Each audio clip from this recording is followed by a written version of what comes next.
Siang Bu. Siang Bu Ira. Ya Bu, saya Ira Puspitapani dari CGP Angkatan 11 Kota Sibolga Bu. Ya.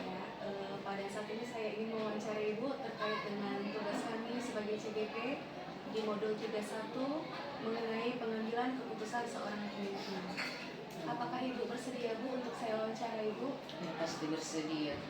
Angkatan 11 orang Ibu ya? Iya. Lanjut. Oke, terima kasih Bu.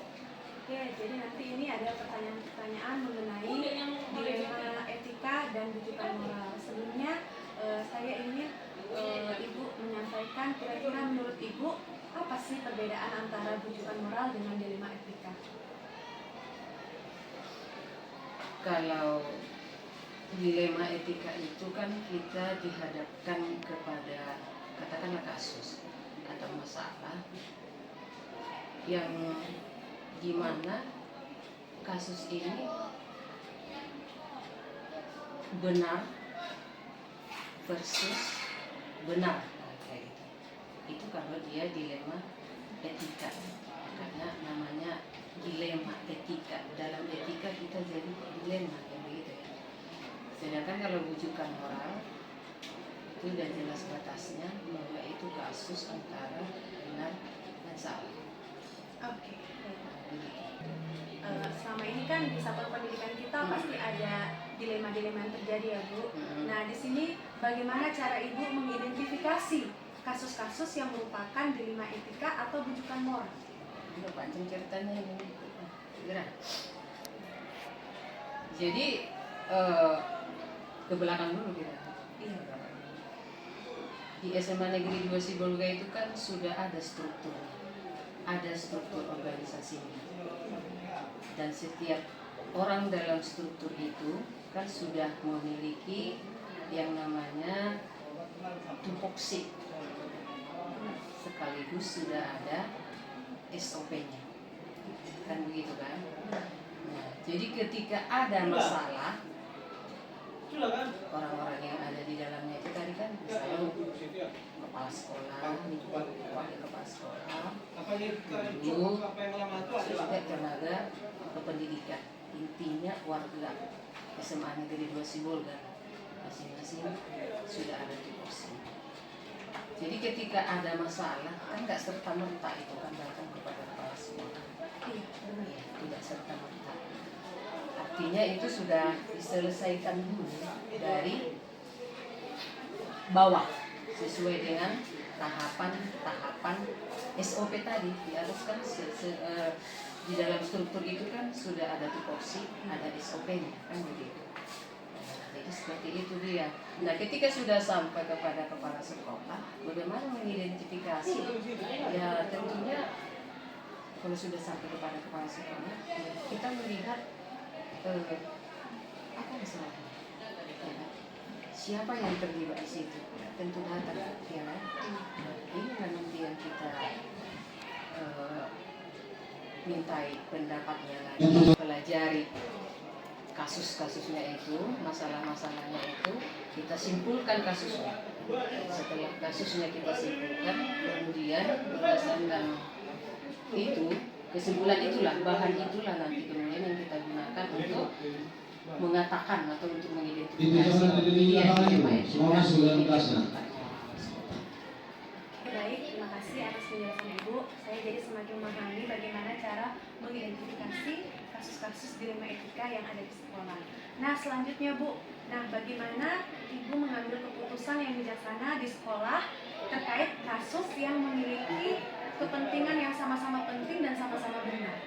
Nah, contohnya seperti ini. Nah, ada guru ya ketika rapat kenaikan kelas menyampaikan bahwa harus ada satu siswanya yang tinggal kelas karena tidak memenuhi syarat sesuai dengan peraturan. Ya, ada absensi yang harus 75% dia hadir dan tugas-tugas, nah dia tidak memenuhi syarat itu. Nah, misalnya dia hanya hadir sekitar 15% selama satu semester. Tugas-tugasnya juga tidak dikerjakan sehingga berdasarkan aturan dan prinsip keadilan, ya siswa ini tidak layak untuk naik kelas. Nah, sementara di satu sisi setelah dianalisis oleh guru wali kelasnya dan BP, nah si anak tersebut ternyata anak yatim, ekonomi lemah, dan dia harus bekerja untuk menghidupi keluarganya, membantu ayahnya yang seorang nelayan yang pulangnya sekali sebulan, sekali 3 bulan, kadang bawa hasil, kadang tidak bawa hasil. Jadi di satu sisi memang benar bahwa guru ibu tersebut menerapkan peraturan, tapi di sisi lain kita adalah manusia yang memiliki rasa belas kasih. Nah, jadi bagaimanakah cara ibu mengambil keputusan yang bijaksana terhadap dilema-dilema seperti itu?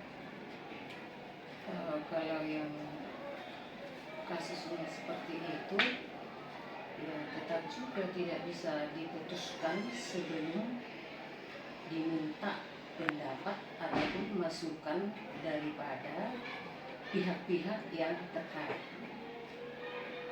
dari wali kelasnya kah, dari BPK, dari guru secara keseluruhan. Aturan memang ada, ya seperti itu. Aturan di sekolah itu memang ada, tapi rasa juga kan harus hidup ya, di dalam seorang guru itu sendiri. Bagaimana supaya ketika seorang anak menghadapi masalah, kemudian kita mengambil keputusan untuk anak itu, tetap ada rasa kepedulian yang berpihak kepada anak itu, tentunya untuk kepentingan orang banyak. Karena itu kan nanti kita sudah berhadapan dengan masyarakat kan seperti itu ya, jadi harus tetap kita pertimbangkan itu. Karena kita dengan masyarakat, walaupun memang anak itu benar faktanya seperti itu, tapi keputusan yang kita ambil harus benar-benar juga baik untuk dia, untuk masa depannya. Gak serta-merta harus kita keluarkan saja tanpa kita perhitungkan bagaimana kehidupan dia selanjutnya. Baik Bu, nah selanjutnya dari apa yang sudah Ibu sampaikan tadi, kira-kira langkah-langkah atau prosedur apa yang bisa Ibu lakukan? Maksudnya? Langkah-langkah atau prosedur apa yang Ibu lakukan? Tadi kan Ibu kan harus memilih nih antara menerapkan keadilan yang berbasis peraturan, menerapkan peraturan atau rasa belas kasih. Nah, langkah-langkah atau prosedurnya Bu terkait dengan masalah itu? Intinya ya harus tetap kita kayak identifikasi masalahnya, termasuk juga informasi yang valid dari pihak-pihak terkait, kan begitu ya, seperti itu ya. Berarti intinya ada kolaborasi ya Bu ya, ada kolaborasi lah, ada kerjasama warga sekolah bersama ya, orang tua warga sekolah juga dengan pihak keluarga. Oke, baik Bu. Nah, jadi tadi sudah ada beberapa langkah-langkah yang diterapkan oleh Ibu sebagai pemimpin. Nah, sekarang bagaimanakah atau hal efektif apakah yang Ibu rasa paling efektif ketika mengambil keputusan tersebut? Yang paling efektif? Kalau pengalaman selama ini, pemecahan ataupun pengambilan keputusan itu, akan lebih efektif jika datanya itu lengkap semua, dan datanya itu bukan sebatas lengkap tetapi memang valid. Kan hanya begitu, seperti Ibu bilang tadi, dia orang miskin, dia ke laut, benar tidak? Apakah tercatat di BP bahwa BP memang sudah visit home, bahwa memang benar data itu ada? Maksudnya data yang lengkap itu contohnya seperti itu. Kemudian yang kedua, harus ada komunikasi yang efektif, itu juga sangat penting. komunikasi yang efektif antara pihak-pihak yang terkait dengan satu masalah. Iya, benar sekali, Bu. Kita tidak serta-merta langsung menjudge ini benar atau ini salah, tapi Tidak harus bisa. ada analisis, Bu, ya. Iya. Identifikasi, oke. Nah, selanjutnya, Bu. Nah, dalam penanganan pengambilan keputusan ini pasti ada tantangan. Nah, tantangan apa yang terjadi atau yang Ibu alami saat pengambilan keputusan tersebut? Ini kembali ke pertanyaan ibu yang pertama di atas tadi, keberatan. Bahwasanya tantangannya itu kita dari warga sekolah itu karena dari guru ya, ada yang terlalu kaku. Jadi kaku, kita kan sudah ada peraturan gitu. Jadi belum ada pemahaman, saya kan pemahaman bahwa di dalam menangani satu permasalahan itu ada kebajikan-kebajikan yang menjadi pertimbangan. Di situ ya tantangan. Semua guru memahami ya, Bu, ya, bahwa Iya. di balik peraturan itu ada kebajikan-kebajikan Iya, moral betul. yang kita pertimbangkan, Bu, ya. Demi orang banyak, demi masa depan yang lebih panjang dari seorang anak yang bermasalah. Itu tantangan berat itu, Bu. Bukan sederhana itu. Karena kita memang sudah punya aturannya ya. Padahal kita kan harus punya rasa peduli, ya kan? Ada konsekuensinya ya, Bu, ya. Oke, Bu. Nah, selanjutnya sebagai kepala sekolah tentunya Ibu memiliki jadwal tertentu ya, atau kesempatan untuk menyelesaikan kasus dilemma etika. Nah, apakah Ibu langsung menyelesaikan di tempat atau Ibu memiliki sebuah jadwal untuk menyelesaikannya? Bentuk atau prosedur seperti apa yang Ibu jalankan? Namanya juga masalah. Datangnya kan tidak dijadwalkan, ya kan? Jadi kalau misalnya memang ada masalah, itu nggak boleh kita tunda-tunda. Itu jadi basi. Jadi di mana ada masalah harus segera kita tangani. Lalu kalau tanya lagi prosedurnya seperti apa, kembali ke jawaban yang di atas tadi, bahwa semuanya itu harus ada tahapan-tahapannya. Gak mungkin misalnya berkelahi murid di situ langsung saya tangani, ya kan? Itu sudah tidak lagi ceritanya kan? Ada tupoksinya, Bu, ya. Sesuai tupoksi masing-masing, ada SOP kita di SMP sekolah. Oke, baik, Bu. Nah, lalu terkait dengan dilema etika tadi, adakah seseorang atau faktor-faktor apa yang selama ini mempermudah atau membantu Ibu dalam pengambilan keputusan dalam kasus dilema etika tersebut? Yang membantu ya. Iya. Kalau yang membantu, ya jelas saya mau katakan yang membantu saya di dalam melaksanakan tugas itu, termasuk tugas-tugas yang lain adalah seluruh tim saya, Bapak Ibu guru di SMA Negeri Basibul. Jadi bukan seseorang, termasuk Ibu. Iya. Jadi segenap keluarga ya, Bu, ya. Iya. Tim SMA Negeri 2. Seluruh tim saya di SMA Negeri Basibul sesuai dengan tupoksi masing-masing. Oke, ini pertanyaan terakhir ya, Bu. Dari semua yang udah Ibu sampaikan ini, pembelajaran apa yang bisa Ibu petik dari pengalaman saat Ibu mengambil keputusan terhadap dilema etika? Pembelajaran yang bisa dipetik saja barangkali ya, bahwasanya dalam mengambil satu keputusan itu kita nggak boleh tertinggal dalam tahapan-tahapannya. Kita nggak boleh langsung melangkahi ya, itu harus mengikuti tahapan-tahapannya. Kemudian dalam keputusan terakhirnya kita harus tetap mempertimbangkan kepentingan orang lain. Kebajikan itu Nah, tadi. itu kebajikan. Baik, Bu, jadi dalam waktu sekitar 15 menit ini saya banyak mendapatkan pelajaran berharga juga, Bu, mengenai pengambilan keputusan seorang pemimpin. Jadi saya mengucapkan terima kasih banyak, Bu, atas kesempatan yang baik ini, dan saya juga akan belajar dari Ibu untuk mengambil keputusan yang efektif dan mengandung nilai-nilai kebajikan terhadap siswa saya. Terima kasih banyak, Bu. Terima kasih kembali. Ya.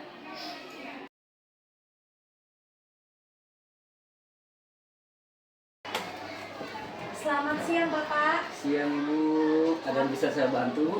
Iya Pak, terima kasih Pak. Saya perkenalan dulu. Nama saya adalah Ira Puspita Pani SPD. Saya adalah CGP Angkatan 11 Kota Sibolga Pak. Baik Bu. Iya, asal instansi saya SMA Negeri 2 Sibolga. Oke Bapak, saya ingin meminta kesediaan Bapak untuk diwawancarai mengenai pengambilan keputusan seorang pemimpin. Apakah Bapak bersedia? Siap Bu, siap Bu. Waktu yang baik Bu. Oke, terima kasih buat kesempatan ini Bapak. Nah, jadi begini Pak, di satuan pendidikan yang Bapak pimpin, ya tentunya ada kasus-kasus yang terjadi di sekolah, baik itu yang merupakan dilema etika maupun rujukan moral. Nah, yang menjadi pertanyaan saya di sini Pak, selama ini bagaimana Bapak mengidentifikasi kasus-kasus yang merupakan dilema etika atau rujukan moral tersebut? Nah Bu, pertanyaan itu saya jawab sebagai pimpinan atau saya sebagai kepala sekolah Bu. Ketika kita itu mengambil sesuatu keputusan, kita harus sesuai dengan aturan-aturan yang ada di pemerintahan ataupun aturan-aturan yang ada di sekolah seperti demikian. Oke, baik. Terima kasih Bapak bahwa peraturan itu ada di sekolah dan berdasarkan itulah Bapak mengambil keputusan-keputusan. Iya Bu. Oke, baik Bapak. Nah, pertanyaan saya berikutnya adalah selama ini bagaimana Bapak menjalankan pengambilan keputusan di sekolah yang Bapak pimpin, terutama kasus-kasus di mana ada dua kepentingan yang sama-sama benar atau sama-sama mengandung nilai kebaikan? Nah, jadi keputusan yang kita ambil seperti itu Bu, ya namanya juga kepala sekolah tidak bisa mengambil keputusan sendiri. Ada baiknya di sekolah itu kan ada guru yang sudah senior, kalaupun kita itu sudah kepala sekolah, dalam arti tidak bisa mengambil keputusan sendiri. Ya pastinya kita panggil guru senior kita, kasus apa yang dialami si anak, dan kemudian kalau kasusnya memang tidak bisa diselesaikan sedemikian cepat, ya pastinya kita panggil kedua orang tua. Ya bagaimana dengan orang tua memberikan solusi juga nanti dengan kasus yang sama. Demikian. Oke, baik sekali, berarti Bapak melakukan kolaborasi ya Bapak ya, Iya, seperti itu, antara Bapak. kepala sekolah, Guru dan orang tua. Oke, baik Iya. sekali Bapak. Nah, pertanyaan saya berikutnya adalah langkah-langkah atau prosedur seperti apa yang biasa Bapak lakukan selama ini? Langkah-langkah yang biasa kita ambil Bu, ya setelah kita dapatkan berbagai informasi misalnya dari permasalahan tersebut, kemudian saya sebagai kepala sekolahnya melakukan analisis dalam mengambil keputusan tersebut. Oke, baik Bapak, berarti ada analisis ya Pak dari Iya, kita permasalahan dan analisis, kasus-kasusnya. iya. Oke. Nah, lalu yang berikutnya terkait pertanyaan tadi, langkah-langkah apa yang paling efektif yang Bapak rasa sudah Bapak lakukan dalam pengambilan keputusan? Jadi ada beberapa tadi yang Bapak sampaikan, yang paling efektifnya bagaimana? Yang kita ambil dulu di situ, kita artinya tidak memihak ke seseorang. Ya, kita harus selesaikan secara baik-baik. Oke, berarti kasus yang Bapak hadapi itu secara objektif ya Pak ya, Objektif, tidak iya. memihak, tidak memberatkan. Iya, tidak seperti memberatkan itu. seseorang gitu. Iya, berarti harus keputusan yang bijaksana. Luar biasa sekali Pak ya, sangat menginspirasi. Nah, selanjutnya hal-hal apa saja yang selama ini merupakan tantangan dalam mengambil keputusan tersebut? Ya, tantangan yang kita hadapi yang namanya sebagai kepala sekolah dan juga kalau ada sesuatu masalah itu sungguh banyak memang kita alami, apalagi kami di tingkat SD. Ya namanya anak-anak, kadang ya susah kita untuk memang mendapatkan masalah tersebut benar atau tidak. Ya jadi tantangan yang kita hadapi di situ bagaimana dikatakan Bu, ya namanya anak-anak, disitulah kita dituntut sebagai kepala sekolah agar tetap berlapang hati menghadapi si anak dan memberikan tetap semangat kepada si anak. Namanya anak SD Bu agak susah-susah gampang. Iya benar Pak ya, Iya. anak SD itu masih butuh kesabaran yang ekstra ya Pak, Iya. lapang dada seperti yang Lapang. Bapak sampaikan, memang benar Iya, sekali. Bu. Karena kalau anak SD pun tingkat kenakalannya masih tingkat Masih kenakalan ini. yang wajar ya Pak ya. Iya. Oke, baik Bapak. Nah, selanjutnya Bapak, apakah Bapak memiliki jadwal tertentu dalam menyelesaikan kasus dilema etika? Apakah Bapak langsung menyelesaikan begitu atau kasus langsung diselesaikan di saat itu juga? Nah, bagaimana sih bentuk dan prosedur yang Bapak lakukan? Kalau cara menyelesaikannya Bu, itu lihat masalahnya. Karena masalah itu semua nggak bisa diselesaikan pada saat itu juga dan juga memang harus punya waktu. Jadi tergantung dengan masalah yang kita hadapi. Kalau memang kira-kira bisa kita selesaikan di situ bersama dengan guru, masalah sana kita selesaikan. Tetapi apabila memang masalah itu tidak bisa lagi kayaknya kita selesaikan pada saat itu, ya kalau memang harus kita panggil istilahnya komitenya, karena di sekolah itu ada komite ataupun orang tua. Jadi artinya kita tidak bisa mengambil keputusan sendiri, Bu. Kita harus tergantung dengan masalah yang dialami oleh si siswa atau si anak. Oke, baik. Berarti bisa saja langsung ditangani, tapi bisa saja dijadwalkan melihat kasusnya, Bapak ya. Iya. Yang kalau memang diambil harus cepat dilaksanakan, harus dilaksanakan tindakannya. Tapi kalau melibatkan banyak orang, harus kita buat jadwal. Bagus, Bapak, keputusan yang sangat efektif. Nah, selanjutnya Bapak, dalam pengambilan keputusan tersebut, adakah seseorang atau faktor-faktor yang mempermudah atau membantu Bapak dalam pengambilan keputusan dalam kasus dilema etika tersebut? Faktor-faktor atau mempermudahnya, Bu, ya namanya kepala sekolah kan juga di lapangan atau di kelas itu, karena sering itu kejadian kan entah pas waktu main-main atau pas di dalam kelas, jadi pastinya yang lebih tahu adalah guru-guru. Nah, jadi si siswa siapa misalnya atau kelas siapa yang mengalami masalah tersebut, ya pastinya kita panggil dulu guru yang berhubungan dengan tersebut dulu, barulah kita tahu bagaimana masalah yang dialami oleh si anak. Jadi nggak bisa kita memutuskan sendiri. Iya, nggak bisa langsung mengambil Langsung keputusan ya ngambil Pak. keputusan Berarti kita sendiri. analisis dulu ya, panggil guru yang bersangkutan, kapan terjadinya. Ya, oke, bagus sekali Bapak. Nah, ini pertanyaan terakhir Pak ya. Dari semua hal yang sudah Bapak sampaikan tadi ya, udah banyak hal yang Bapak sampaikan. Nah, pembelajaran apa yang Bapak petik ketika Bapak mengambil keputusan dilema etika tersebut? Pelajaran yang saya alami, Bu, di dalam menghadapi atau menyelesaikan masalah di sekolah sebagai pimpinan atau sebagai kepala sekolah, Bu, ya sangat banyak. Ketika kita berhubungan dengan orang tua, pastinya yang disampaikan orang tua menjadi sesuatu pengalaman, karena bagaimana cara mendidik si anak. Nah, kemudian dengan guru-guru, Bu, karena apapun ceritanya, masalah itu nggak bisa diputuskan atau diselesaikan oleh salah seorang pimpinan. Dan sebagai kepala sekolah, seperti saya katakan tadi, masalah yang lebih tahu itu di kelas ataupun di halaman pas main-main, itu yang lebih tahu adalah si guru. Iya, si guru kelas ini. Jadi pastinya guru kelas harus berbeda di sini, dan itulah pengalaman yang saya terima, Bu, masukan-masukan dari guru-guru bagaimana mereka menghadapi di kelas itu, menghadapi si anak-anak yang namanya anak SD, Bu, cukup beragam macam, dan juga namanya siswa jumlah yang sekian, karakter yang sekian. Jadi itu membuat sebagai kepala sekolah menjadi sesuatu pengalaman, masukan-masukan dari orang tua, dari guru, seperti itu kira-kira. Oke, berarti dengan melibatkan beberapa pihak ya Pak, eksternal, internalnya, internal dalam sekolah, warga sekolahnya, eksternal dari guru dan lingkungan masyarakat, sungguh bijaksana sekali Bapak sebagai kepala sekolah. Saya harap sekolah yang Bapak pimpin ini bisa lebih maju lagi ya Pak, dengan adanya kepemimpinan Bapak ini yang luar biasa ini. Oke Bapak, demikianlah wawancara kita hari ini. Ya, saya sudah mendapat pelajaran yang berharga dari Bapak, bahwa pengambilan keputusan yang efektif itu ada berbagai cara, dan saya juga sudah mendengarkannya tadi dan akan menerapkannya dalam satuan pendidikan yang saya pimpin. Terima kasih Bapak. Oke, terima kasih, Terima kasih Bu. banyak, selamat Terima siang, kasih Bapak. udah Ibu hadir di sekolah kami ini.